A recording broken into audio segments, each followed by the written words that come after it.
अस्सलाम वालेकुम, मैं doctor Mavi Sheikh Omega clinic से आप सबको खुशामदीद। आज इस न्यू टॉपिक की इंफॉर्मेशन के साथ है। इसमें एक होम्योपैथी की बहुत ही अच्छी रेमेडी है जिसका नाम है एनाकार्डियम ऑक्सीडेंटल। एनाकार्डियम ऑक्सीडेंटल का पेशेंट अगर आपके पास आएगा, कौन सी साइन ऑफ सिम्टम्स के साथ आएगा और उसको किस बेस पे हम मेडिसिन देंगे, लो पोटेंसी देंगे, हाई पोटेंसी देंगे, वो इस वीडियो की इंफॉर्मेशन में हम जानेंगे। शिव भूमि के चैनल को सब्सक्राइब नहीं करा तो सब्सक्राइब कीजिए, लाइक कीजिए, इंफॉर्मेशन को शेयर कीजिए। स्टार्ट लेते हैं अपनी वीडियो का।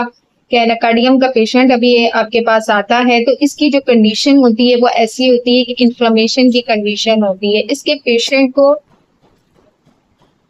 इसके पेशेंट को जैसे एक्नी, पिंपल्स का हो जाना, स्कार्स का हो जाना, उसमें इन्फ्लेमेशन की कंडीशन हो जाना, जैसे कि गड्ढे हो जाना, मस्से हो जाना, गोमड़ से बच जाना, उसमें इन्फ्लेमेटिक कंडीशन का हो जाना, उस बेस में हम इसको यूज कर सकते हैं। ये जो पेशेंट है ये थोड़ा सा मेंटली भी डिस्टर्बेंस होगी इसको, और इसका जो जीआईडी है वो भी डिस्टर्ब होगा। जब किसी भी पेशेंट का हम बात कर रहे होते हैं कि जीआईडी डिस्टर्ब होता है तो इट मीन्स कि उसका पूरा फिजिकल बॉडीज में कुछ ना कुछ चेंजेस हो रही होती हैं। जहां तक हम बात करते हैं कि इन्फ्लेमेशन की, अगर इन्फ्लेमेशन की कंडीशन भी हो रही होती है तो इंटरनली ऑर्गन्स पर आपके इफेक्ट हो रहा होता है। अगर हम फीमेल लेडी की बात करते हैं तो फीमेल लेडी को गर्मी हो सकती है जिगर में, तो किडनी इश्यूज हो सकता है, कोई इन्फेक्शन हो सकता है, कोई यूट्रस का इश्यू हो सकता है, ओवरीज पे इफेक्ट कर सकती है, यानी कि कुछ ना कुछ ऐसे इंटरनल दूसरी चीज को डैमेज कर रही होती है जो एक्सपोज होती है हमारे फेस पे। अब बहुत सारी गर्ल्स को, फीमेल्स को आपने ऐसा देखा होगा कि जो टीनेजर्स होती हैं, कॉलेज गोइंग होती हैं, उसमें क्या होता है कि इनको बहुत ज्यादा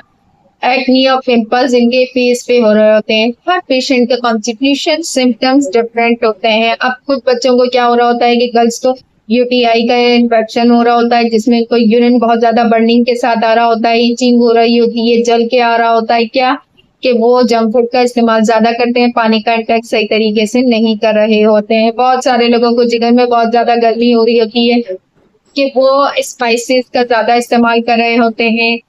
स्पाइसी का इस्तेमाल करना, पानी का इंटेक कम करना, तो ओवरऑल ये इफेक्ट आपकी कहीं ना कहीं किसी न किसी तरीके से जाके एक्सपोज हो रहा होता है। या तो आपके पीरियड्स में, मेंसेस पे जाके इफेक्ट कर देता है कि मेंसेस में आपको हो जाता है। जब आप इस किस्म की डाइट लेते हैं, आपका डेली रूटीन सही नहीं होता, आपका मील सही नहीं होता, आपकी फिजिकल एक्सरसाइज नहीं हो रही होती, पानी का इंटेक आपका कम हो रहा होता है, तो इस किस्म की इन्फेक्शन होना आम बात है। अब इसको रिकवर हम कैसे कर सकते हैं? तो ये एनाकार्डिया ऑक्सीडेंटल का जो पेशेंट है, इसका ये लिप्स के अराउंड में बारीक बारीक से दाने हो सकते हैं, इन्फ्लेमेशन वाले हो सकते हैं, इसमें चिपचिपा सा पानी भी आ सकता है, फेस पर, चिक्स पे आपको बड़े दाने भी हो सकते हैं, उसमें भी इन्फ्लेमेशन की कंडीशन होगी। हर पेशेंट का कॉन्स्टिट्यूशन के हिसाब से ही उनकी ये कंडीशन होगी जिसमें हम इसको लो पोटेंसी, हाई पोटेंसी में depend on the patient symptoms के बिहाफ पर ही हम अपनी पोटेंसी